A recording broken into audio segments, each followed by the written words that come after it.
Hello, welcome to my look ahead video, and this week I've come into the hallowed halls of Committee Room 14, and this is where it all happens. This is the biggest committee room in the Palace of Westminster. It's here that meetings of the Parliamentary Labour Party, the Parliamentary Conservative Party called the 1922 Committee happen, and it's here that all the voting for the leadership of the Conservative Party will be taking place over the next couple of weeks as well. Now, nominations closed earlier. There are 10 candidates standing, which is still a pretty crowded field. We get to vote for the first time on Thursday of this week. And at the end of that voting round, any candidates who haven't got 5% of the votes, that's 16 votes, 16 MPs they need to vote for them, will automatically be eliminated. Go forward to the next round where voting starts the following Tuesday.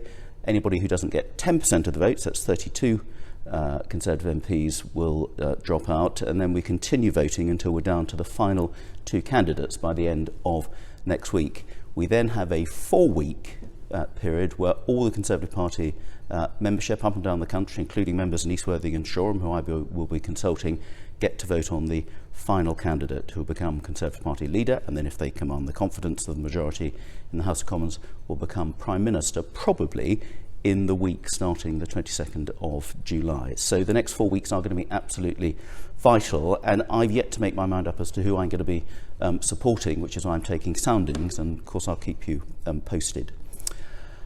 Now, otherwise, there are things going on in the normal world in politics this week. We've got a lot more technical legislation, these things called statutory instruments, over the next few days. We've got an interesting debate on the Sustainable Development Goals as well, and thank you to all those who've returned the petitions about holding COP26 here. And I've got a lot of people signing those petitions at my farmers market street surgery last Saturday, so thank you for that. We'll be presenting them soon.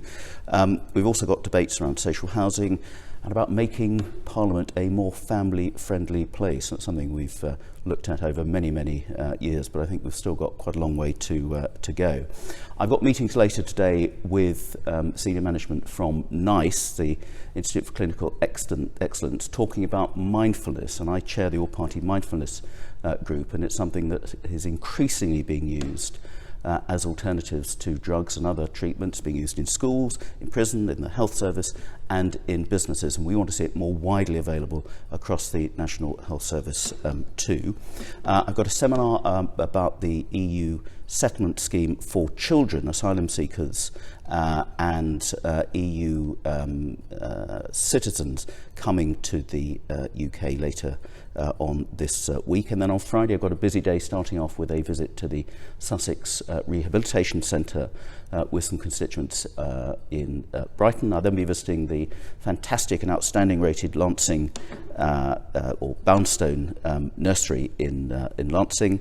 And then I've promised to have a meeting with some of the Extinction Rebellion climate change protesters who've also hit the headlines recently. And whilst I don't agree necessarily with all their tactics, I absolutely agree we've got to do more and more urgently on climate change. So I should be having a discussion with them on Friday. Then on Saturday I've got my usual street surgery in Lancing. It's going to be a bit earlier because I've got to get over to Worthing for one of my favourite events of the year, which is the Worthing Children's Parade, which I shall be comparing for the 11th year, I think, and there will be 20 schools from the area processing around Worthing with the theme this year of David Walliams' children's books, and they all end up in Steen Garden sometime after 11 o'clock. So if you're around in the town of Worthing, do come and see, because a fantastic amount of effort goes into this great event.